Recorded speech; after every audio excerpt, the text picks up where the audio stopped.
Welcome to The Rest is History, the podcast which hurtles from ancient Rome to the 1990s at warp speed, cheerfully calling in at Troy and China along the way. This is also a podcast happy on occasion to lift its skirts and show a little flesh, which is handy, as joining Dominic and I today is the historian and author Hallie Rubenhold, who has specialised in the 18th and 19th centuries in Britain, and particularly in the sexual dynamics of the 18th and 19th centuries. Dominic, I should reveal at this stage that I actually met Hallie first, not through her history, but through her fiction. Because Hallie, the first book of yours that I read was a novel, Henrietta Lightfoot. It was called Fantastic. Yes, Mistress of My Fate. Mistress of My Fate. Yes. Yes, that's right. Yes, and she was an 18th century kind of following the Hogarth, the Harlot's Progress, and very very kind of unreliable narrator. That's right. Just tell us a little bit about her. Well, I wrote the book. I wanted to use really every 18th and early 19th century dramatic trope there was, and so I wanted to create a book which was like Tom Jones, which was like Barry Lyndon, which was like Fanny Hill, which was like Jane Austen, but told completely from a woman's point of view. And told in a way which was unashamed and you know, just very upfront about what women would have experienced, having fallen from I'm not going to say great height because she was the illegitimate daughter of an earl, but having fallen from respectable society and then having to make her way as a courtesan, and what that was like. And the reason why I wrote this was that I have spent a lot of time reading what are known as whores' memoirs. And it's a whole genre, and it's just absolutely brilliant. 17th, 18th, 19th century confessionals, where written by actual whores. Sometimes by women who engaged in sex work. So Harriet Wilson. And if you remember Harriet Wilson and her relationship with the Duke of Wellington, and Publish and Be Damned. Publish and Be Damned, that's right. And so she actually did write her memoirs, but she's one of the few, and there are lots of other women along the way who men basically voiced their experiences for them, and this became a type of pornography which men could buy, and it was very titillating.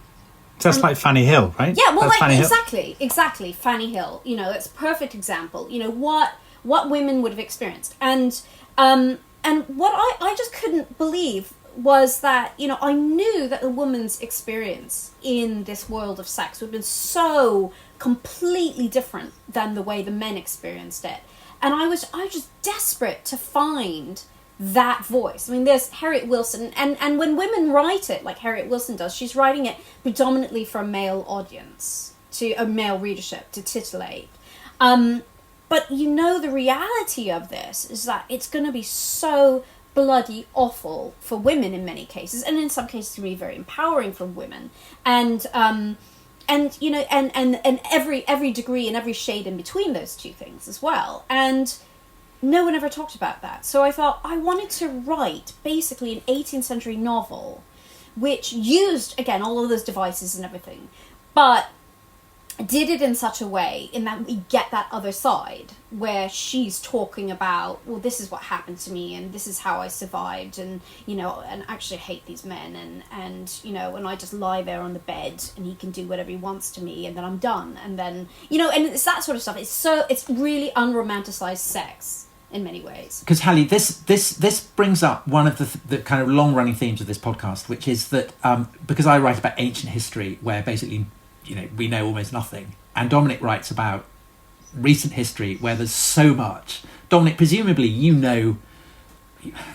got all these kind of sex surveys and tons, and all kinds of things. So, you know, so if you're writing a history of sex in post-war Britain, which lots of people have done, you have no lack of material. Whereas, if enormous, we're trying to trace, if we're trying to trace the course, the way that sexual attitudes change over the course of the 18th and 19th centuries, Hallie's a kind of indeterminate because there's kind of material there, but not nearly as much. So where as do you there is in the find it? modern age. Where do you find it, Hallie? Where do you go to? Oh God! I mean, it's really lots of diaries and lots of memoirs and letters and things like really personal stuff, which is just so thrilling when you find. And I know it sounds like titillating, thrilling.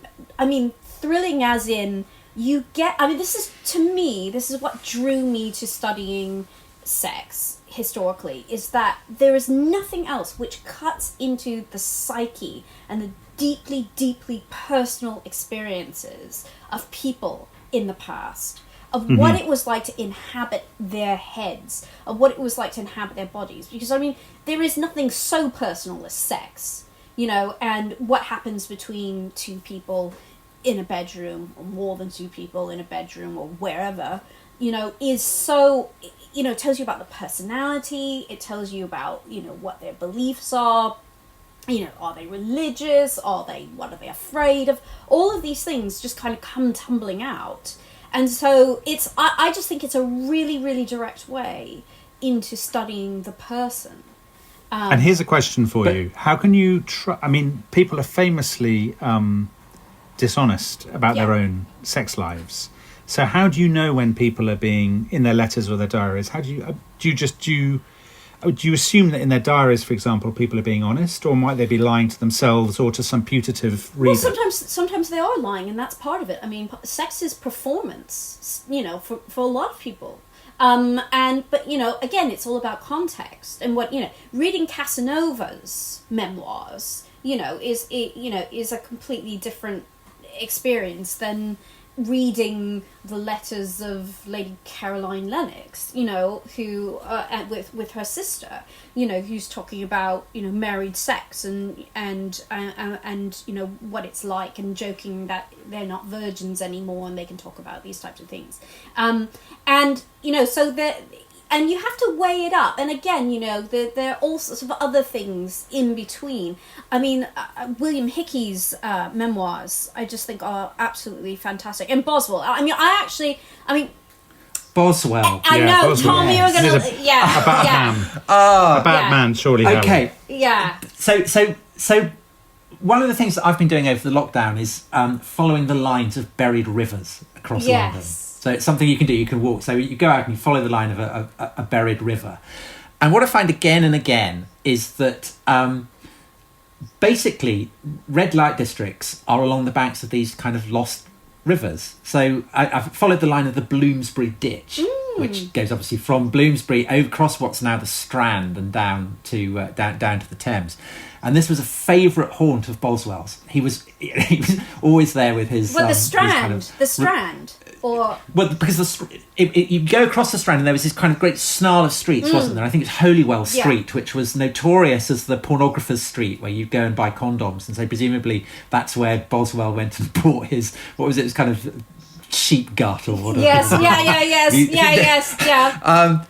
And then it all got swept away in the I think in the 1890s and made into this kind of the Alder, which is one of the most antiseptic places in the whole of London. But you say this, but the thing is, you mentioned the Strand. The Strand is such an interesting thing, and actually the geography of prostitution in London is fascinating to follow, because the Strand has always been a haunt of streetwalkers. I mean, really since the 18th century, the 19th century, even into the early 20th century as well. So, but the type of streetwalker changes. So you have kind of almost in the 18th century, almost a lower middle class type of streetwalker. And then, and then it becomes, I was going to say there were varying degrees of So the Covent Garden ones are the posh ones? Well, at various times. Again, okay, so actually I need to read... Well, in Boswell's time. In Boswell's time. Boswell... Well, okay, let me explain. So what was going on? It's a kind of movable feast. And the interesting thing about sex work is that you can trace, the development of London and the movement of sex work, and it tells you something about, well, first of all, how integrated sex work was into the fabric of society. And, Dan Cruikshank has written about how London was built on the back of sex work. And, that is, I think, largely true. So much money was invested in it. But also you can trace the growth of London through where elements of the sex industry relocated to. So, for example, at the time that Boswell was out and about, yes, most of it was centred in Covent Garden. So this is kind of 1760s, 50s, 60s. By the time you're getting later part of the 18th century, the better class of sex worker and the courtesans have all moved. And the movement was starting really by 1760s into Piccadilly, St James especially. You had the nunneries, the high class brothels on King Street, at King's Place, and you had, for example, you go into somewhere like St James's Square, whatever. Berkeley Square, and you will have, the Duke of so-and-so and the Earl of so-and-so's townhouse, and then, across the road will be somebody's mistress living in a townhouse. So it's, it's all completely integrated. But what's actually, I think, is more interesting is the more prosaic aspect of this. It's neither the really high class nor the really low class. It's what's happening in Fitzrovia, for example, because, as Fitzrovia becomes really middle class, you also get the sex workers for cabinet makers and grocers and china sellers and, these middle class women who work as sex workers living in, I walk around places like Charlotte Street and all of the streets around there, and I still look up at these buildings and I think, oh, that's where Miss So and So lived, because it was so woven into the fabric of London and the geography of London. It was so normalised, and it was so much a part of everyday 18th century life. Hallie, can I ask you a question? Can I jump in and ask you a question? Sure. So you talk about it being normalised. Is this a profession that people would choose voluntarily, or was it one in which they were driven by circumstance or by penury or by a pimp or whatever it might be? Both, absolutely both, and from a variety of classes. Certainly in the 18th century. I mean, this again, when you start to examine this, you realise how, first of all, what society says and what they actually do are two totally different things. And that, to me, is utterly fascinating because, you get the lip service, you get, if you read, a lot of the moralizing tracts, the educational tracts and things and books that were written at the time, talk about, a woman falls off the path of virtue and she's ruined. And actually, if you examine, that's not true at all. That actually wasn't the case. So, you have things like, you have lower middle class girls who, and I'm going to use a friend of William Hickey's, Thomas Vaughan, who had something like 7 daughters, and he was a solicitor.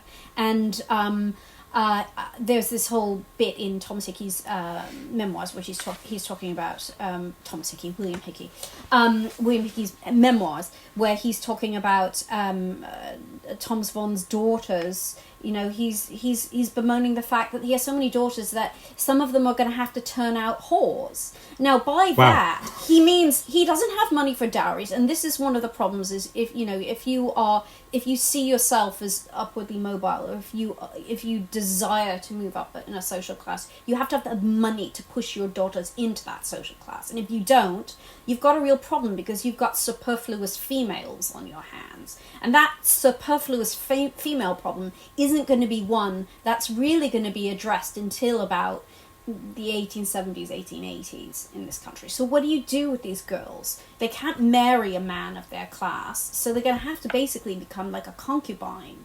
And and so that's what happens in some cases. And then you have poor women who end up falling into it. And then you have women, girls who were born in brothels. You talk about, family values. Well, family values are also criminal values, and a lot of families made a lot of money through the sex trade, and girls were raised in brothels to become sex workers. So there was no specific entry point. There were a lot of entry points. So that raises a question that we got on Twitter, Tom, from JPA, which I think if we can ask JPA's question now. JPA said, what happened about pregnancy? So was it a career ender? It wasn't. JPA says, not hardly helpful short term for marketing and resulting in periods of forced leave. Yeah. Was it difficult to prevent? So what happens with that? Because obviously that is an occupational hazard. Oh, it totally is. And this, again, coming back to the novel that I wrote, this is, I address this in the novel quite a lot.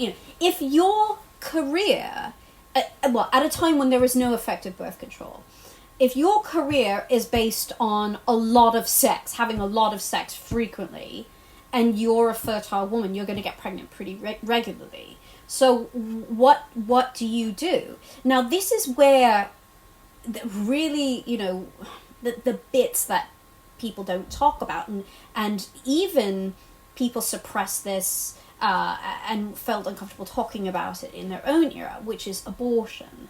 And abortion, I'm not talking about, what we think of as backstreet abortions, where you're like 4-5 months along.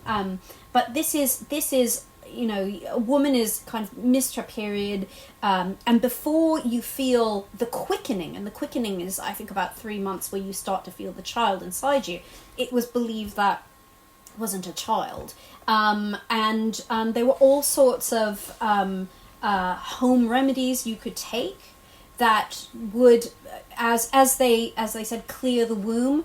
In fact, these were so readily available that they were advertised in the front page of most newspapers. Hooper's female pills. And I think some of these Hooper's female pills were analysed not that long ago, and they found to have very high levels of metals in them.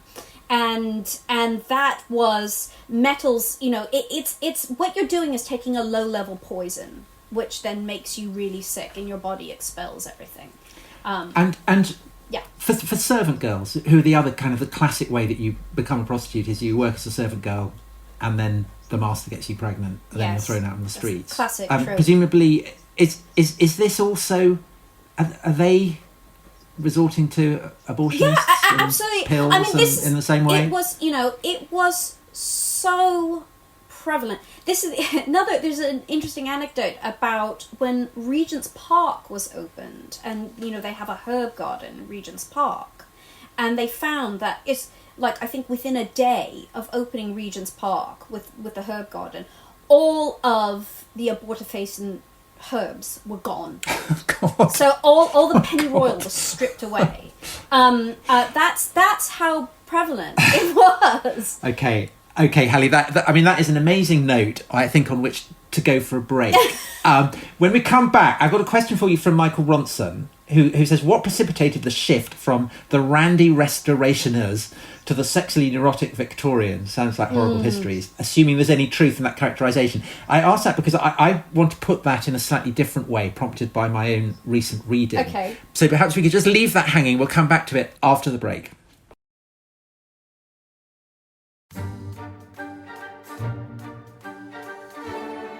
Hello, welcome back to The Rest is History.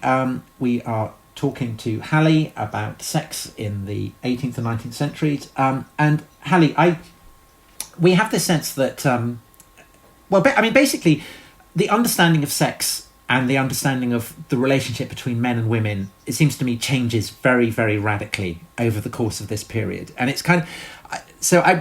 as Dominic well knows, he may not have picked up on this, but I read this history of Christianity. Oh my God, that is ridiculous. That is ridiculous. I know, by your but own I just standards. say, so I read a lot of Puritan. Yeah.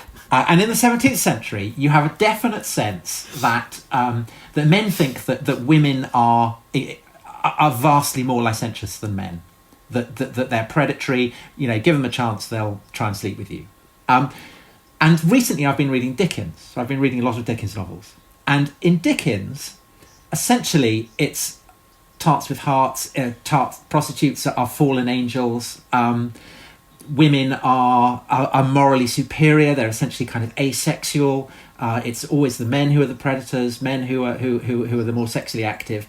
That's, a massive cultural change in terms of how people understand both sex and prostitution and the kind of the relative natures of men and women. So what's happened over the course of, really that those 2 centuries? Well, that's like a whole book in itself, and I think there are lots of ways in which we can question this. Again, I think in some senses, I want to try to maybe subvert this question slightly before I really answer it, which is what you're recording, what you're talking about is the sexual behavior and practices and viewpoints, ideologies of a literate class of people from the 17th to the 19th centuries. They were not the majority. So how the majority of people lived their lives and the type of behaviors and practices they engaged in were probably were entirely removed from what the literate classes were writing about. So we have actually 2 histories here. And so one thing that we know about is that in fact the sexual behavior of the working classes didn't really change that much.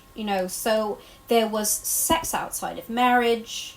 Often when a woman was pregnant, then the marriage would be there would be a certain pressure to get married. A lot of times people abandon each other. After a marriage, sometimes people didn't get married. Nobody actually even checked necessarily to see if a couple had been married. Just saying you were married was enough. And so, sometimes you had a whole a situation where a woman, for example, had her partner left her. They may have not have been married. She may have had a child with him. Then she recouples with another man, and then they split up and they find, and so you have a whole succession of partners. Well, that's totally different from, for example, from, what, what Dickens will be talking about and how Victorian women will have behaved. So that's the ideal. And that, what I'm discussing, is the reality for the majority. Now, addressing more to the point what you were saying about this whole kind of the larger overlying issues, the overlying ideas behind how sex changed. There are lots of things that happened. It's the introduction of love in the 18th century, this idea of compatibility, the idea of nature. So that's Rousseau. Yeah, Rousseau, kind of and that couples, that sex should be companionate, that there's lust and then there's love, and there's a perfect pairing of these 2 things. But it's they continue to believe, really through certainly the early part of the 19th century, that women have this sort of unbridled lust, and it's women who are lusty, and in fact all you have to do is have sex with a woman, she loses her virginity, and then she becomes insatiable, and then the man's duty is to kind of control that lust by marrying her. But that's changed by the Victorian period, hasn't it? That starts, yes, that has changed a little bit. Because little Emily in David Copperfield, famously falls, but she still remains pure, despite the fact that... Yeah, but now we're... is that just a weird Dickens thing? But now we're bringing in some very complicated, Dickens' personal complicated notions of the fallen woman. Dickens had his own refuge for fallen women at Urania House in Hammersmith. Do you know about this? Do you know about? Yeah. Yeah, and his own mistress. And his own mistress. So do as I say and not as I do. Yeah. And that. But the kind of the idea of the angel in the house, I guess that for Victorian men, and I'm very aware that I'm providing the male gaze here, but that that for middle-class Victorian men, women are seen as somehow almost kind of asexual. But that's very... The upper middle classes, and then the working classes. Who's the Victorian guy who has an ongoing affair with his scullery maid and ends up marrying her and takes loads of photos? Yes, Arthur Mumby, that's right. And his obsession with muscular women and servants and working class. Hannah Cullick. Yes, that's right. But because I'm wondering, in the context of all the work you've done on Jack the Ripper and the East End, is there a sense in which the gentleman in the opera cloak going to the East End, is it the fact that the women there are poor? Is that part of what makes it exciting for the men? I mean, I suppose it's impossible to know. But... Well, it's I think you're talking what you're talking about kind of crosses over into this phenomenon of slumming, which was when people from the West End or wealthy people would go to the East End almost as tourists, really, and try to engage in the life and participate in the life and go to the pubs and have sex and do all these things and then get back in their carriages and go home to Belgravia. I think this is, there's, as with all of this stuff, it's really, really complicated. I mean, sex in Britain especially is totally bound up with class, and you can't really detach the two. So that, the attitude towards women, and, this obviously goes all the way back, is that working class women are the bottom of the pile. And also working class women really don't have to worry that much. I mean, about keeping themselves pure for marriage, and they're disposable commodities. They're not valued as much, and it's believed that they're sexualized. So often a young man's first experience, like I'm thinking Walter, My Secret Life. If you're familiar with these incredible, I mean they are. What is it? I think it's 11 or 12 volumes written in around 1888, but all the way through, I think, 1889, 90. Where it's just this kind of almost stream of consciousness, this man remembering what... I mean, he's obviously a sex addict. And a lot of this is embellished by his imagination as well. But, it's just volume after volume of kind of sex with women. And a lot of them, most of them, are of a lower social order. And the whole attitude towards lower class women is they're there to be used and disposed of. And that's libertinism. That's what's being written about. But that does go back to the Restoration, yes, that's right. doesn't it? I mean, that's right. That's the rake, yeah. And then the Byronic hero and... Yeah, and Hallie, can I ask? Yeah. Can I jump in and ask a question? You're talking about Walter, and you've talked about we talked about people who lived 100 or 150 years earlier, and was slightly sort of. There's always a danger of lumping them in together. And what I'm curious about is whether all of these people had the same tastes, or whether practices change over time. So, in other words, what people are recording in their diaries in the 1750s or the 1850s, have people always done the same things? Oh yeah. Or Yeah, people always, people like sex. It's, it's a human impulse. It's a human instinct. But there aren't things, as it were, fashions. Yeah, things that change. Well, there are fashions. I mean, first of all, I want to say that, we've been talking about straight sex as well, and there was a whole subculture of gay sex, and of course the way lesbians were viewed was entirely different, because it was believed that for women this was something, the way in which you can become sexualized is you have sex with a woman first, and then you learn to have sex with men. So it was like a progressive. So Hallie, can I just interrupt with a question from Chris Thales, who says, what was the biggest moral panic around sex during this period, and what would peoples of the 18th and 19th centuries make of our attitudes towards sex in the 21st century? And I'm guessing, would you say the biggest moral panic around sex is homosexuality in Britain? I would say that around kind of 1800. Definitely, I would definitely say that's one. But then the other thing is, when a moral panic around sex, it's also bound up in and other things like marriage. And there was a great moral panic around criminal conversation in the late 18th and early 19th century, where criminal conversation is adultery, and all of these adultery suits being brought. And this was happening at the same time as the French Revolution, and it was believed it would undermine Britain's confidence in their ruling class, because you had all of these stories coming out about Lady so-and-so in the hedgerows with somebody, and and all these people were gallivanting around and doing, what the French aristocrats were doing, and losing their heads as a consequence. And so that was also a moral panic around sex. And also the thing is about criminal conversation. I mean, people were queuing up around the block to go into the trials and listen to them at the King's Bench, and then B, to go and buy the transcripts so they can actually read about Lady so-and-so with her skirts above her head in the hedgerows.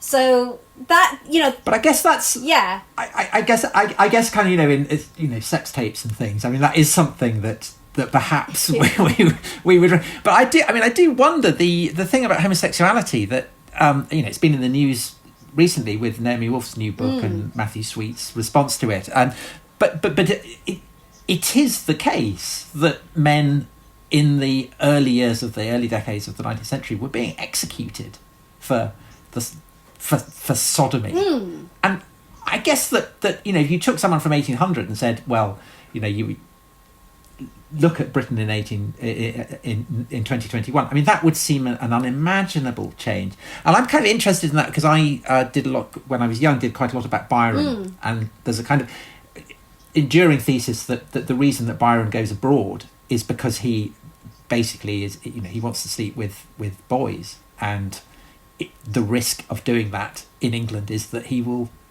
face a capital charge, and as a peer, that's an absolute no-go, whereas abroad and the English are kind of notorious for being incredibly bigoted about this.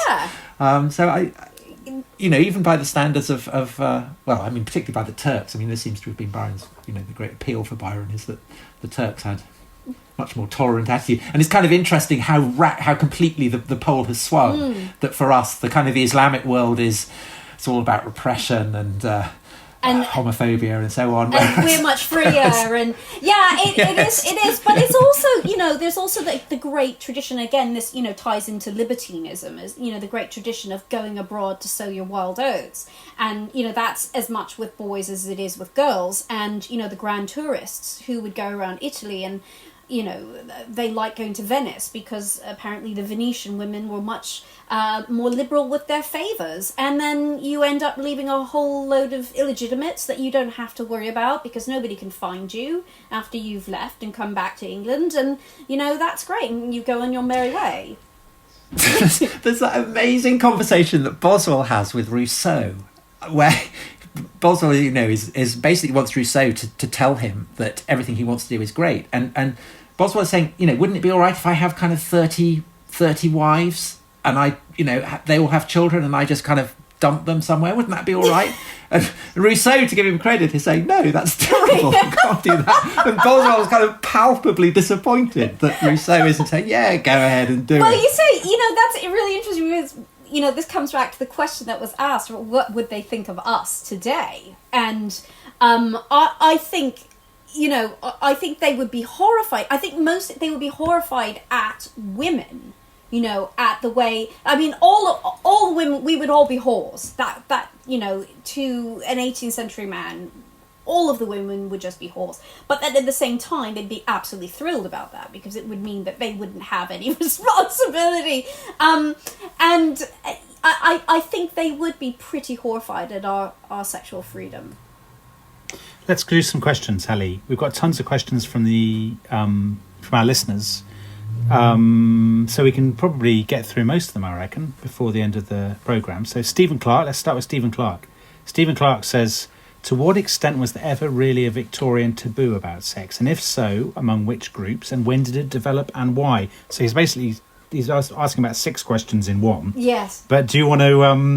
do you have some thoughts on some or any of these? A Victorian taboo around sex. I think that it's really complex, and I'm not sure I can give a very pithy answer to this.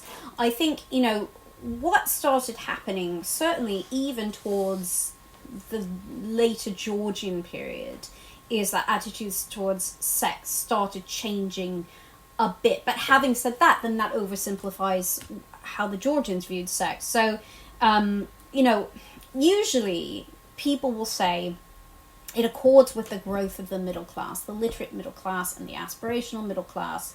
And the bigger the middle class became, the more they reached for respectability. And that was the motivating force around that, I think. But that isn't to say that there ever was a time when, again, I think we try to say that, the Victorians were so repressed. Actually, they weren't. They weren't repressed. Yeah. Any more than, the Georgians were licentious. I mean, it depends what class you were. It depends what your experiences were. So are these just sort of narratives that we've imposed on these periods? They wouldn't have recognised these versions of themselves. Is that what you're... It depends who you were talking to. Ruskin, John Ruskin. That's a different story altogether. Yes, John Ruskin. I think not too many Greek statues. Yes, not perhaps the best person to ask about that. But Effie, maybe another story. Yeah, or Dickens. I mean, Dickens. He overlaps with Ruskin, and his experience is completely different than his. Yeah. Walter. Walter. I was going to say Walter. There you go. I tell you an amazing thing. There's a question from James Hancock. How influential mainstream was the Marquis de Sade in his time? There's an amazing detail that Tennyson, who in many ways seems the embodiment of kind of, high Victorian attitudes to sex, when he met with Henry James, they talked about the Marquis de Sade. And you can't really imagine. I mean, Henry James. There's a lot going on under the surface with Henry James. Yes, I agree. There's a lot going under the surface. Yes. Never underestimate. I think. Of course, men talked about sex. Of course, Victorian men talked about sex. Whether they recorded it, particular men recorded it, is another question. But Hallie, Is this an unfair... Is this, again, am I providing the male gaze here? My sense is that men were kind of expected to know about sex and women were not. Yes. And I'm talking about middle classes here. Yeah. The novel writing, novel reading classes. Well, yes. I mean... Is that... Yes. Yeah, for the most part, yes. And in fact, we still see that, all the way into the Edwardian era as well, when women become much freer. And there are lots of... Lie back and think of England. Yeah, well, you lie back and think of... and again, this is where the Georgians differ. So, there was a really fine line where an unmarried or a girl of marriageable age in the Georgian era, she had to know a certain amount, but she couldn't know that much. She had to let the man who was courting her get close enough to her, but not too close. And if something went wrong, she was ruined. And so there's always that fine line. I think it's the same. Victorian women weren't supposed to know that much, really, because really, if you had sex outside of marriage, it was unequivocal. You were ruined. You were a fallen woman. Unless in very bohemian circles or whatever. Having said that, again, there's a rule, and then there are all of these contradictions with everything. And I think, it's again, it always goes back to there's what people said and then what people did and how they adapted to that. This idea that if you have sex outside of marriage, you're ruined, you're spoiled goods. Lots of men married their mistresses. Well, here's a good question. Yeah. So the late Labour Prime Minister Harold Wilson is on Twitter, and he says, what caused the shift away from public figures having widely acknowledged mistresses? So at what point did mistresses, as it were, go back in the closet, if that's not the wrong expression, but you know what I mean? Yeah. That's a really good question. Obviously through the Georgian period, it was acceptable. I think, even in the Victorian period, it was acceptable for men to be seen out and about with women like Skittles Walters and, some of the big name Cora Pearl and the big name courtesans. But obviously when a man got married, he had to have at least a veneer of respectability, which didn't mean that he didn't still have a mistress somewhere in a house. I think it's kind of the tyranny of middle class sort of respectability. Morals. Yeah. Well, Hallie, this is a serious question, although it may not sound it. Does the career of Boris Johnson shed light for you on the mores of the Georgians or whatever? It's a good question. Because actually the thing that's interesting about him is that it's the kind of shamelessness of it. Yeah, it is. He doesn't seem to worry particularly about it, and so people just kind of take it for granted. Whereas if Theresa May... I know. I think about this all the time. I think about it, and you can say the same about Donald Trump as well. Yes, so Trump as well, yeah. I just think it's if anything, it sheds light on just how much of the double standard is still with us, which I find quite worrying, quite sad in many ways. But yeah, Boris Johnson is behaving. Actually, I think he's a really good sort of litmus test of where we are with our acceptance of sexuality and different arrangements in the 21st century, because I think at any other time somebody living with their partner and having children in number 10 would just be like it wouldn't have happened. I don't even think unimaginable. Unimaginable. It wouldn't have even happened in the Georgian era either. You would have kept your mistress somewhere else. Hallie, you said something fascinating a few minutes ago. You talked about big name courtesans. Yes.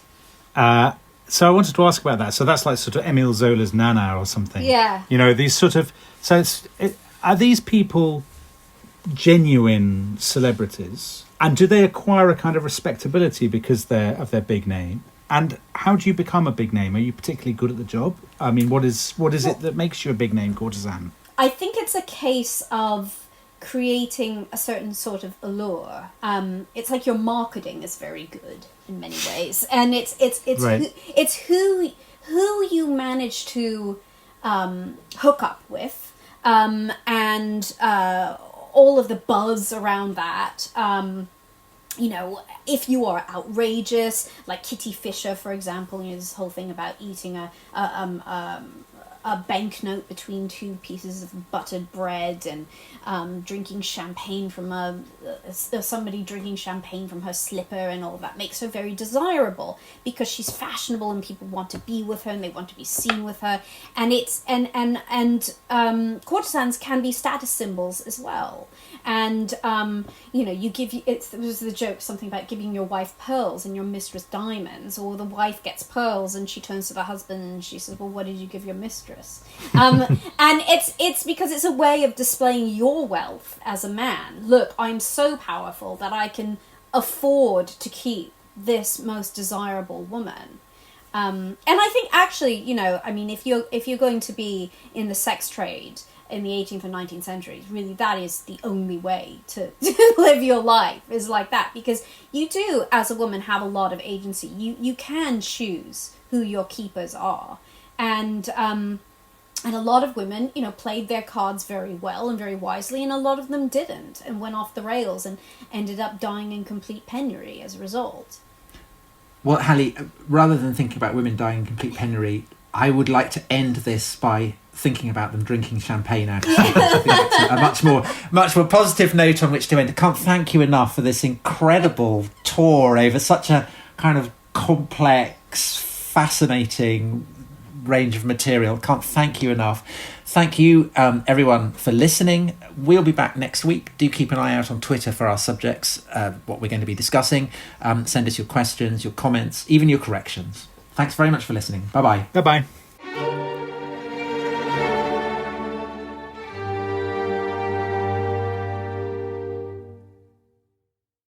Thanks for listening to The Rest is History.